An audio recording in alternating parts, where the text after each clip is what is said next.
Chris Burkhardt here with you today and getting you ready for Blazers versus Cavs as the Blazers look to end their homestand with a victory before they go on the road. Wrap this bad boy up. We are down now to the final 10 games left here, and the Blazers still clinging on to hope, not to be confused with clinging their starting center. They are clinging to hope, though, of getting into the play-in. However, things have gotten just a little more dicey as a couple guys have returned to lineups and other teams are starting to play a little better. The Suns have got a couple wins. Anthony Davis returned to the Dallas Maverick lineup, and now they look like a team that might hold on, but the Blazers sitting there still with a chance. 3 games back with 10 to play. Technically got to win 4 to get over Phoenix and Dallas. That's what they got to clear up, and that would start tonight with a tough game against Cleveland. We'll see if they can get it done. Regardless, I think you're in for a good game. As long as the Blazers play like they played when they played in Cleveland just a few weeks ago, then I think you're going to be in for a good game. And heck, if they play as well as they played against Boston, you might even be in for a good game, because you look at the way that game broke down. I do not think that on Sunday afternoon the Blazers played a bad game. I just think Boston played a pretty flawless game, all things considered. Peyton Pritchard got the start in that game. Always nice to see the hometown kid get in there. But 5 minutes in, he had picked up 3 fouls, and you thought you were in for an easy night because you didn't have to deal with him. But that meant you had to deal with extra from Sam Hauser, Derek White doing his thing, and Peyton Pritchard, after those 3 fouls in the first 5 minutes, didn't pick up another one the rest of the way. Ended the night for the Celtics with 16 points, 5 assists, 4 rebounds. He has 4 of 9 from beyond the arc. Derek White, 17 points, 14 points from Al Horford, 30 points, 9 rebounds, 9 assists, a steal, and 2 block shots for Jason Tatum. And Sam Hauser was absolutely on fire, 8 of 10 from beyond the arc for 24 points. Now for your Portland Trailblazers, Denny Avdia, 17 points, 11 boards, 4 assists in that game. 19 points, 7 rebounds, 3 assists from Toumani Camara. Donovan Clingan had 4 points, a single rebound, 1 assist, and that was simply because, being a well-coached team and a deep team that Boston is, they forced Billups' hand, and they forced the Blazers really to kind of deviate from what they wanted to do. They had to take Donovan Clingan out just because Donovan was getting beat up by that Celtics offense a little bit, right? So they had to find a way to still play good defense and attack everything without getting Donovan Clingan exposed a little bit. And you know me, I have been big on having him out there, get exposed, make mistakes, he'll learn from them. And I do think he's going to learn from the mistakes he made in that game against Boston. But at the same time, you don't have to go out there and play him 40 minutes just to continue to get burned. I mean, there was one time where Jason Tatum put him in a crossover, and the knees didn't buckle, but they might as well have, because his rear end hit the floor, and you just heard ooh from the entire Moda Center crowd. Now, keep in mind, there was a lot of green in the crowd on that night. Too much green for my liking, and I'm a Duck fan, okay? When you're in the Moda Center, it needs to be red, black, and white. But yeah, the fans, they oohed and awed when Tatum had that crossover. And so, yeah, coach had to pull him out a little bit, go smaller, get the defense up, get some guys out there who could guard Jason Tatum. Shaedon Sharpe for your Portland Trailblazers. He led the way for Portland with 23 points. He was also 3 of 9 from beyond the arc. He had 6 rebounds, 4 assists, 15 points, 6 assists from Anthony Simons. Scoot Henderson, he ended with 9 points, 6 assists, 3 turnovers on what was a pretty rough night for him. He ended the night 2 of 10 from the field, but started the night, I believe it was 0 of 8. It was a struggle for him. Some good looks. They were open looks from 3 that he was getting in that game. He was 2 of 8 from beyond the arc. They just didn't fall. And I actually don't think any of the shots looked terrible. Now, we've seen that in the past where Scoot's shots looked bad, or Toumani's looked bad last year, and we've seen players develop in that range. But I don't think his shots looked bad. They were good looks, good base, good follow-through. Shots just just didn't fall. I would assume that that would be something that he would continue to work on and get better on. And hopefully those games where he has those off nights continue to be few and far between. Matisse Thybulle had 12 points off the bench, 6 points from Reith and Walker. Delano Banton chipped in 5. And you look at the way this game broke down, fans, and you might say, okay, well, they got beat by Boston. They probably got handled. Well, it was 129-116 final score, 13-point game. But you look at the breakdown, there was things that we said they needed to do early on that we called, our keys to the game, right? And one of those was find ways to bottle up Peyton Pritchard. Peyton Pritchard averages 8.9 for his career. Now, he's having a great year this year, career highs across the board. But in his career, when he's averaging about 9 points, he averages about 16.5 versus Portland. Maybe there's a chip on his shoulder against his hometown team, but he shows out, and they held him, to 16, which is right around the average he scores against Portland. And consider the fact that he subbed out early because of foul trouble.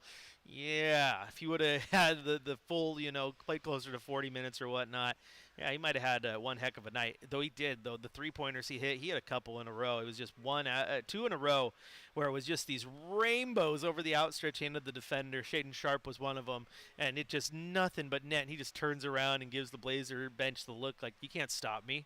Keep trying. That's that confidence that Peyton Pritchard has had since his days at Westland High School, man. And that's why I think Portland fans like him, because of the connection. Local kid, went to the University of Oregon, and man, can he ball. He's a good player. He is a very good player, and Boston's lucky to have him, and I think he's gonna have a nice little career here, because he has definitely earned that spot as a six-man type, a great point guard coming off the bench and getting starts when they need him, like he did in this one. Keep in mind, Boston was without Jaylen Brown. They were without Kristaps Porzingis, right? They were without Drew Holiday, and so without a good complement of their core, man, they just don't skip a beat, and that's why they are a championship favorite. Let me tell you what. But they did their best on Peyton Pritchard. I want them to get the assist numbers up. They were down from their previous game. It was 24 assists to 31 for Boston. But you look at a lot of the other stats. Both teams had 38 rebounds. Both teams had 6 steals. It was 12-9 in the turnover department in favor of Boston, right? Boston had 6 block shots. Portland had 3. What separated this team as you went down was just the hot shooting. Both teams attempted 88 shots, all right?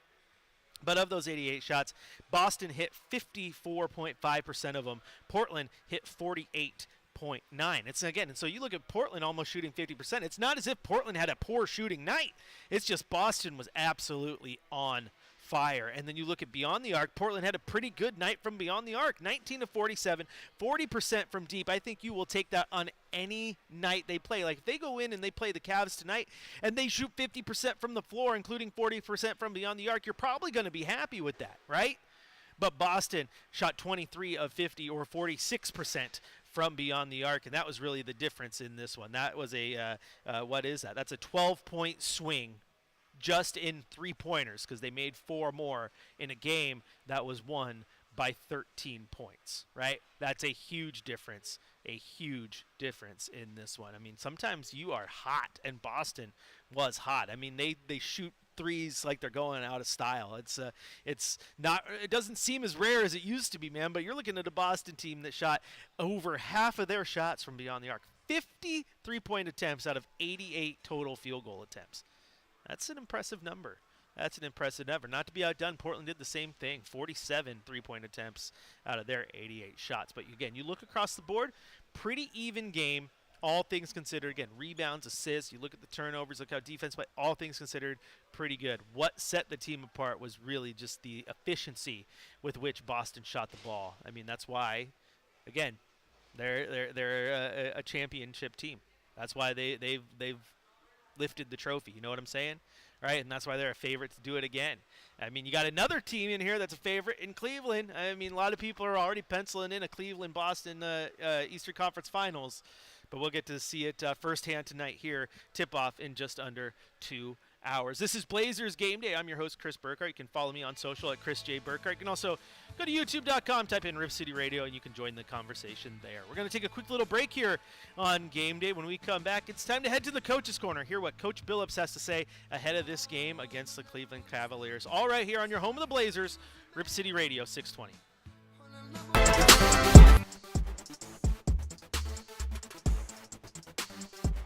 $778 per month for what?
Welcome back into Blazers Game Day. Chris Burkhardt here with you. Time now for the Coach's Corner. We're just waiting for Coach Billups to step up to the podium for his pregame availability. As soon as he does, you know the drill. Mike Shacker will turn that audio up. We'll hear from him, see if there's any updates on any players and their health. It's been an interesting little week with the sicknesses going around and the players having to play out of position and all that. But hopefully you get a full complement and everyone gets to go against the Cavs. You're going to need everyone ready. And Jeremy Grant's missed some games here, and you know it's you got Jabari Walker missing games with concussions. Like I said, Klingon and Ant both were missing some with the sickness. That was just going around, man. I feel like everybody in Portland was sick for over like the last 2 or 3 weeks. But we'll get that update and hear what he has to say ahead of this game. I mean, it's a big game. It's a big game. Portland needs to keep pace and then some with Phoenix and Dallas, and that's going to be tough to do, especially now that Dallas has Anthony Davis back and Phoenix has tried to rattle off a few. And they're both got that 3-game lead on Portland. Can they hold it? That's going to be the interesting part. Can they hold it? But the play-in is still there mathematically. Mathematically, it's still there. You know what? So is the 8 best lottery odds too. So there's still plenty on the line for your Blazers here with the less than a dozen games to go. And it's like I said yesterday on Core's side, if you would have told me that we would have been standings watching and scoreboard watching at this point, March 25th, if you had told me that in October, I wouldn't have believed you. All right, let's head to Coach Billups. He's been really good. He's always really good defensively, but offensively, he has been shooting really well. But I just feel like he's shot it pretty good all season. You know, obviously everybody's going to have a couple stretches over an 82-game season that you don't shoot it very well, but I think he's been very consistent with that the whole year. You know, when he gets those kickouts, I feel really good about it, every single time. I think that's one of the areas that he focused on last summer. A lot of fives were guarding him, and they were leaving him, and he took that very personal,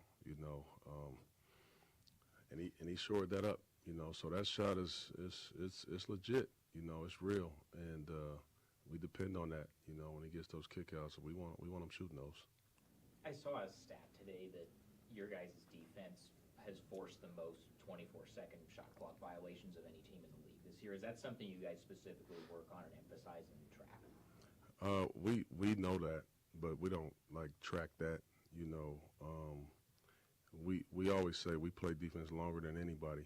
And sometimes that's unfortunate because we've given up a rebound, an offensive rebound. But we want to be consistent with our pressure the whole time throughout the entire possession, and that a lot of times forces teams into those 24-second violations. But we certainly know that, but that hasn't been our goal.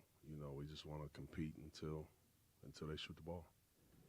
Coach, do you have an update on Jeremy and Delano for tonight? Delano's good. Jeremy's out.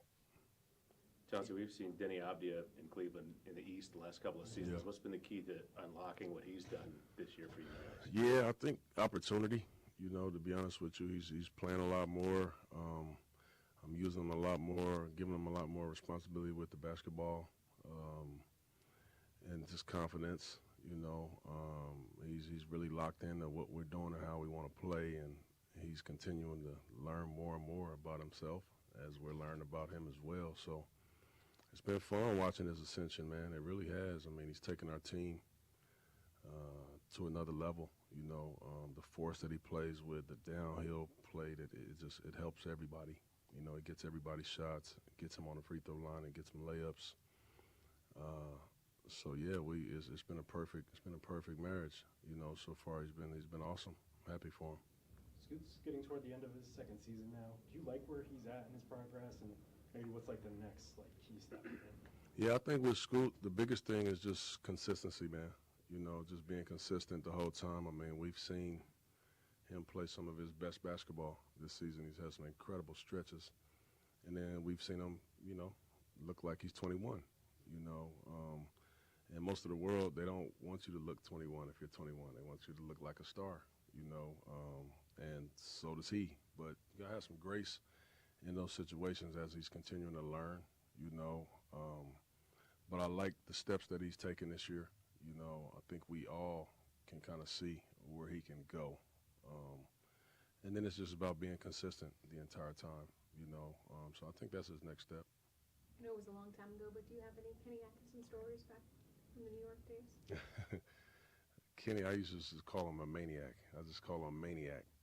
He's just all over the place. He was a tireless worker, you know. So I've had a couple stops with Kenny. Obviously, my time at the Knicks. And I was a little older, so I wasn't going to be doing all that ripping and running around that Kenny wanted to do. So when I got there, I said, Kenny, you're doing a hell of a job, man, but I'm not working out with you, man.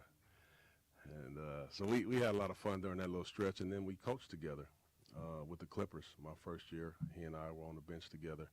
So we built a cool friendship, and I learned a lot from him, and we coached against each other in practice every day, you know, in our Stay Ready games and stuff. So I'm really proud of Kenny, man. I'm really proud of him, obviously. As you know, he's a great coach. I imagine you're not surprised to hear that he's still running up and down that Oh, court I know. in those drills with those guys. I know he is. I know he. I mean, he stays in impeccable shape. You know, he eats like 3 peanuts a day. So I expect for him to be doing the same thing. He's a beast, man. He is a beast. Chelsea, you've talked a lot about trying to find the right level of aggression for you guys defensively, what was being a little too aggressive early on, maybe dropping back a little bit too much. It feels like a lot of guys in the last 2 months, there's been more guys jumping at jump shooters, biting on pump fakes. Is that something that's an aggression thing? Do you feel like that maybe guys are biting a little too often on that stuff? Yeah, I think, you know, when you get yourself out of position, sometimes you're trying to catch up and then you just kind of go for anything. You know, to me, it's really just a lack of discipline. Probably 80% of that is just a lack of discipline. I think the other 20% of that, you know, is just knowing your personnel, you know, and you get on the other side of all of that, and it's youth, you know, it's just youth. And sometimes we do it really good, and sometimes we struggle at it. But I think that's going to be our next step as a team, is just, you know, being smarter and, you know, understanding who you're playing against, what they want to do, what we try to take away from them. Right now, we're just so physical, and we just get after it, you know. We're going to get to a point where we can do all of that, but still be really, really intelligent about how we attack on both sides. That's where we're going to get to at some point. Good? And there you hear Coach Billups. Delano Banton is a go. Jeremy Grant's out. That's what he said. And then obviously plenty of talk about Denny there for a little bit, which, man, it's so cool, honestly, that now you get reporters coming in talking about Denny. And as you heard that question there, was like, hey, we saw Denny a lot being in the Eastern Conference. So what has been the key to unlocking him? Like, it's so cool to see the other reporters coming in and taking notice of some of the things Portland's doing, right? Like, I think you go back to, and we could do this. We have receipts, right? But like, you go back to October, November, and in those press conferences, outside of Blazer reporters who are asking about it because they saw preseason and training camp and all that, you weren't getting a lot of questions asking about Toumani Camara and Denny Avdia, right? Not at all. Not at all. They were just a footnote like, oh, that guy's on the roster. That's kind of cool. No, they got people's heads turned now. People are paying attention as, oh, they're playing good. Or like, how have you unlocked him? What has been the key to turning Denny into this a guy who people were like, really? That's who Portland's trading for coming over to Washington? To a guy who's out here, you know, getting triple doubles and 30 points a night and filling up the box score. Right, so it's pretty cool that reporters are taking a notice of that and seeing it. So this is Blazers Game Day. Chris Burkhardt here with you. You can follow me on social at Chris J. Burkhardt. You can also head on over to YouTube, type in Rip City Radio, and join the conversation there as well. We're going to take a quick little break here on the show. When we come back, it'll be time for our Coors Cold Hard Facts. What we're going to do factually is we're going to look at some math again. Take a look at those updated standings. See how Portland can make a run to the play-in. And see what's going on here, man. This is going to be a fun run for the last 10 games, let me tell you what. Even if Portland gets mathematically eliminated, this is going to be a fun 10-game run. This is Blazers Game Day, presented by Coors Light. On your home of the Blazers, River City Radio 620.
Welcome back into Blazers Game Day. Chris Burkhardt here with you, getting you ready for Blazers versus Cavs. Blazers' final game of their 7-game homestand. Then they hit the road.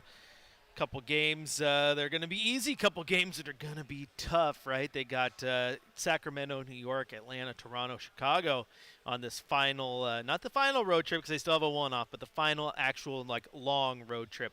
The one-off to Utah doesn't count as a road trip. That's a road game. So this is an actual road trip. Now, before we get to our cold hard facts, some news that just came across the wire here from Chris Haynes, former reporter here for your Portland Trail Blazers. Got to work with him for a brief moment there at NBC Sports Northwest. But Milwaukee Bucks star Damian Lillard out indefinitely after being diagnosed with a blood clot in his right calf. So some unfortunate news for Damian Lillard. I know Blazer fans still keep a very, very close eye on him. One of the best to ever wear the uniform here and still a fan favorite. Haynes adds that Lillard is on blood thinners, which has stabilized the clot. He will continue with regular testing to get him back in good health. And said Dame, "It's unfortunate that something outside my control would come up. Along with the Bucks medical staff, our priorities are to protect my health and safety. As much as I love basketball, I need to be there for my kids and my family." So yeah, that's unfortunate news, obviously, for Dame, because the blood clots are no joke. And obviously, luckily, the staff can find those, get on them early before worst case scenarios happen. And I know that I would definitely take Dame's health over Dame being on the court, because I know Blazer fans want to be able to see him return to Portland one day, whether that's as a player or an owner or a GM or whatever, man. People love Dame. They want to see him here, Dame Jr., all that stuff. So, yeah, get well, Dame. I know Portland is rooting for you in this one. All right, it is time now for our Coors Cold Hard Facts.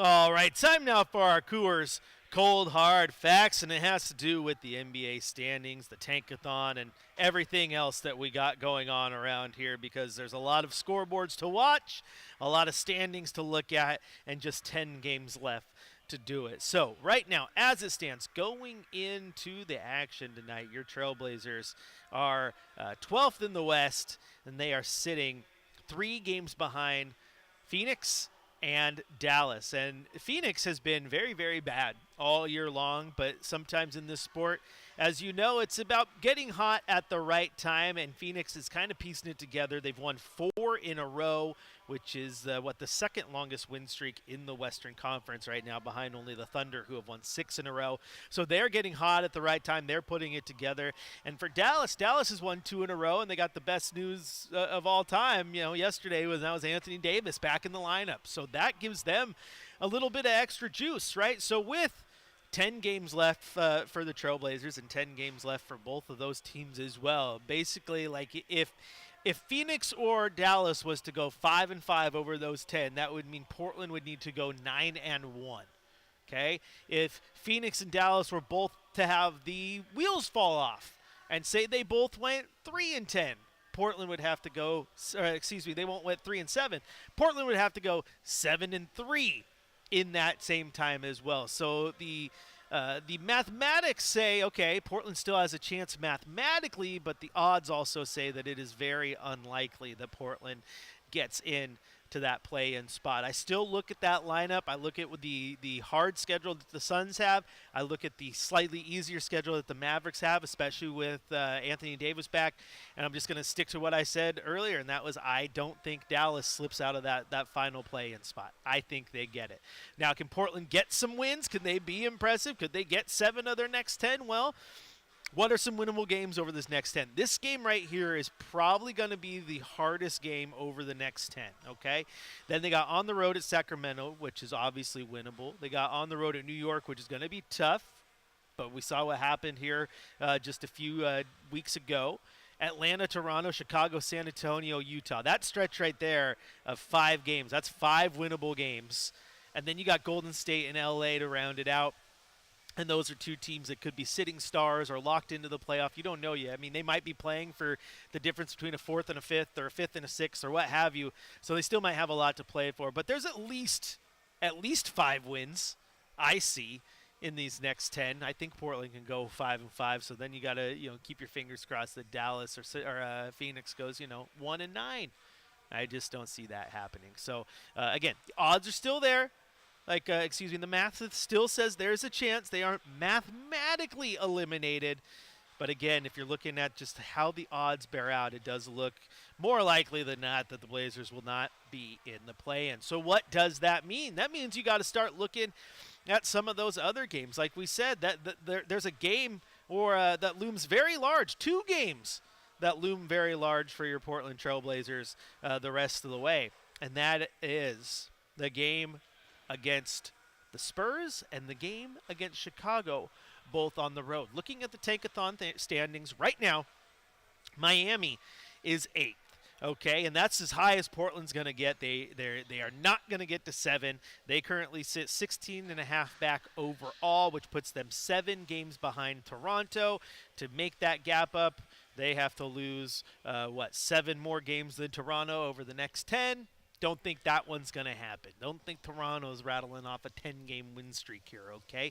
So it looks like realistically the highest you're going to be able to get is 8, and that is very, very attainable right now because Miami, who again has that 8 spot right now, has just a game and a half lead over the 3 teams behind them, San Antonio, Portland, and Chicago, right? That is the difference between the 11 spot and the 8 spot. Now, if you're tied in those standings, you do the whole everyone gets even odds to go through. If there is extra, the coin flip, whatever it is.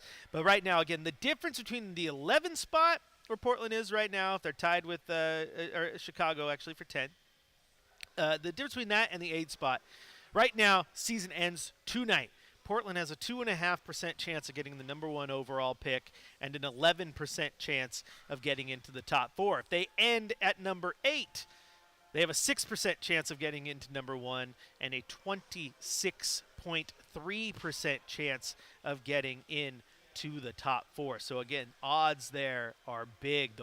That's a big jump. And I broke down these numbers a while ago, and I do have them handy. So say Portland ends in 11th, right? Only one time has that spot been chosen for a top 3 pick, and that was the number 1 overall pick. That's the total time it has been there in the top 3. The 8 spot, on the other hand, it has netted a top 3 pick 8 times. And this is going back to, I believe, 1985 was when I started those numbers. So, yeah, that's a big difference. 1 time in the top 3 versus 8 times in the top 3 is basically what you're looking at if you're the Portland Trail Blazers. So again, there's a lot to play for on both ends. Rattle 10 off. Maybe you go 10 straight here and you're like, man, look at that. That was pretty cool.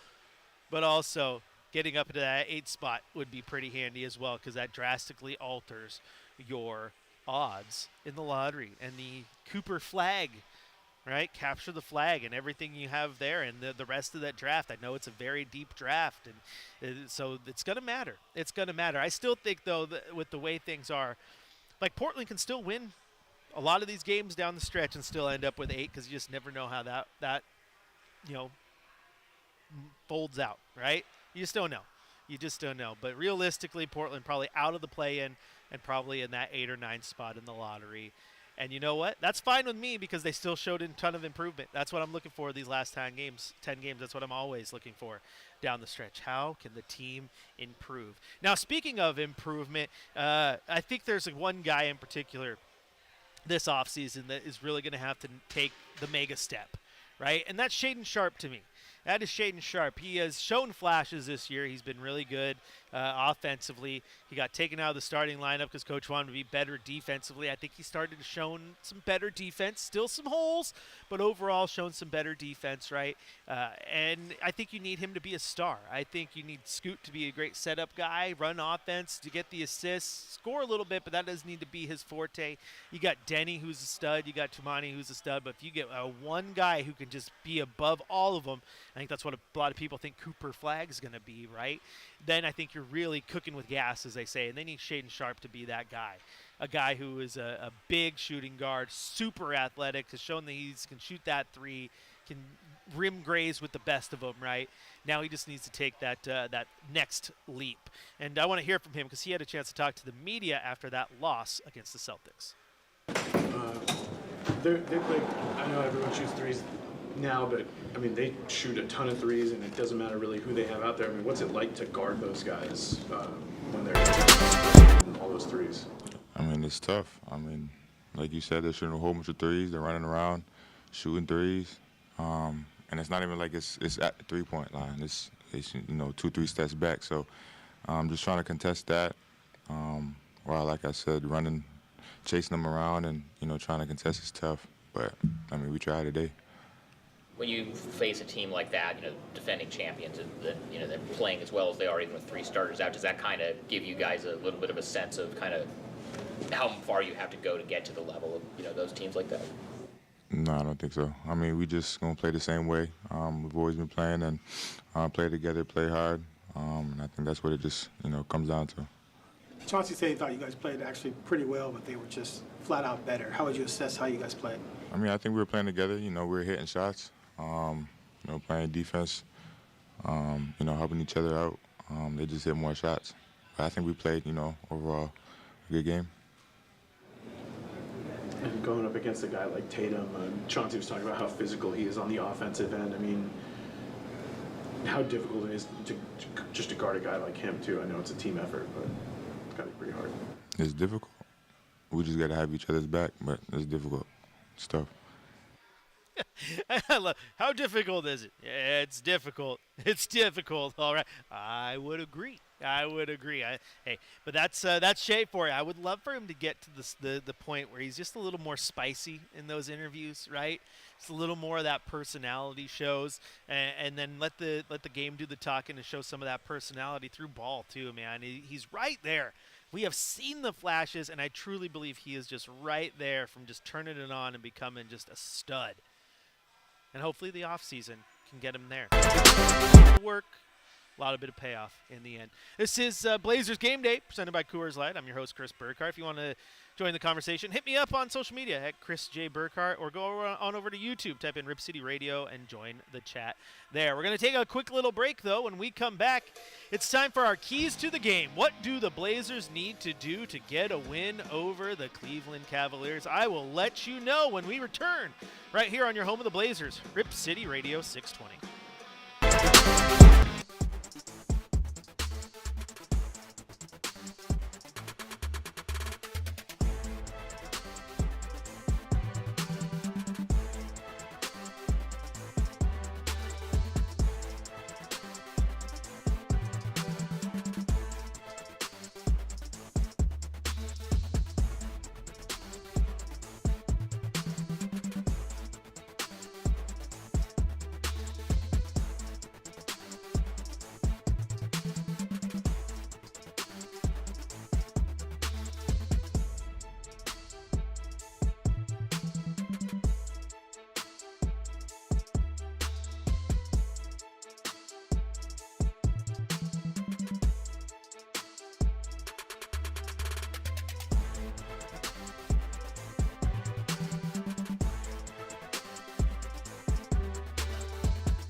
All right, what will it take for the Trailblazers to get a victory over the Cleveland Cavaliers tonight? Well, it's going to take a pretty darn good basketball game, right? The Blazers are going to have to play one of their best games of the season.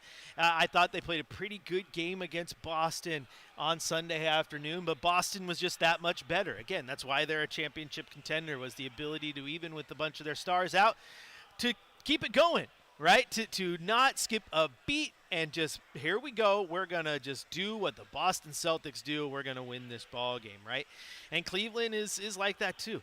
Just a hell of a ball club, man, and they are going to make the Blazers work. But if you are the Blazers and you want to win this game, what you got to do is you got to just look at what happened last time they played and look at those things that you did well, those things that you can replicate, right? It was a 133-129 victory for Cleveland, but boy howdy, as I said the other night, that there was about 18,000 fans inside Rocket Arena in downtown Cleveland who thought that they were going home having watched their team lose to the Trailblazers. That's how it felt all night long. But in that fourth quarter, Cleveland turned it up. They outscored the Blazers 40-30. And up until that point, I mean, third quarter was a little rough too. But the Blazers played pretty good defense on the Cavs, and that's what they're going to have to do again tonight. To beat this team, it's defense, right? And you look at that Celtics game, the defense missed a couple, and that was why Boston was able to get those wide open, clean shots. And you go back to that Cleveland game, the Cavaliers shot 43% from the floor, which was right in line with Portland. They did shoot 40% from deep. Portland shot 35%. Both teams rebounded well. It was 46-47 in favor of Cleveland. Both teams went to the free throw line 35 times. So that's going to be another key tonight, is you got to get the ball in Denny's hands and you got to attack the rim, because if you don't get to the free throw line, Cleveland's going to find ways to get there. And I've said this before, how this could be one of those games where next thing you know, you look up, that other team has 10, 12, 15 more free throw attempts than you if you're not aggressive. So if you're the Blazers, you got to be aggressive. Again, that's getting the ball to Denny. That's getting the ball to Ant. That's getting the ball to Scoot, who can attack. Get to the rim. Attack, get some free throws. And then, make everybody work, man. DeAndre Hunter had his best game. He was fresh off the trading block, and, boy, he went off on Portland, 32.7 boards. It was a great performance. Again, this team finds ways to attack you, whether they're playing all their guys or not. I mean, Donovan Mitchell didn't play in that game, right? But it did take everything. Portland had two players who scored 25 points or more. It was Anthony Simons and Denny Avdia. They had 5 players in total with 15 or more, right? Everybody was contributing, and that's good. A big thing that will make a difference in this one, too, is Donovan Clingan, right? He only played 11 minutes in that game. He did have 6 personal fouls, right? So get out of foul trouble, but also maybe learn a little bit from what happened not in Boston, but against Boston the other night. You know, don't leave yourself out on an island where a guy with good ball handling skills can put you on skates, right? Because that happened, and then he was forced to be taken off the floor a little bit. But again, if you just play your game, and I think Portland's done a pretty good job of doing that lately, you're going to have a chance in this one. Might not be easy, but you're going to have a chance. My biggest thing right now, and we haven't seen it for a while, and I hope we don't see it tonight, knock on wood, is a team rolling over. I mean, we beginning of the season, right? Golden State to open the season, the Memphis game, the Utah game, getting blown out, and just like, what's going on? Lately, the team has been fighting. They've been playing hard. They've been locked in, and that matters. That matters. And again, this is Blazers Game Day. If you want to follow me all night long, Chris J. Burkhardt is the name. If you see me, come say hi. I might be wandering the arena a little bit, children in tow. I got the kids waiting to get in the arena. I got to go pick them up here in a second. As soon as we're off, they're going to have some fun. My oldest, this is going to be her second game, but my 2 youngest going to be their first Blazer game. I can't wait. That's going to be fun. Maybe I can get them to join me up here for the 5th quarter. Tell me about their experience. Papa rating, baby. Papa rating. All right, that's going to do it for Blazers Game Day, but don't go anywhere, because coming up next across the Trailblazers audio network, Chad Doing will have the Trailblazers pregame show. And then, of course, when that's done, 7 o'clock tip, your radio voice of the Trailblazers, Travis Demers, will take over. He'll have the call all right here on your home of the Blazers, Rip City Radio 620. And as always, when it's all said and done, keep it locked into Rip City Radio for the 5th quarter, where hopefully we're breaking down a Trailblazers victory. Rip City, I'll talk to you after the game.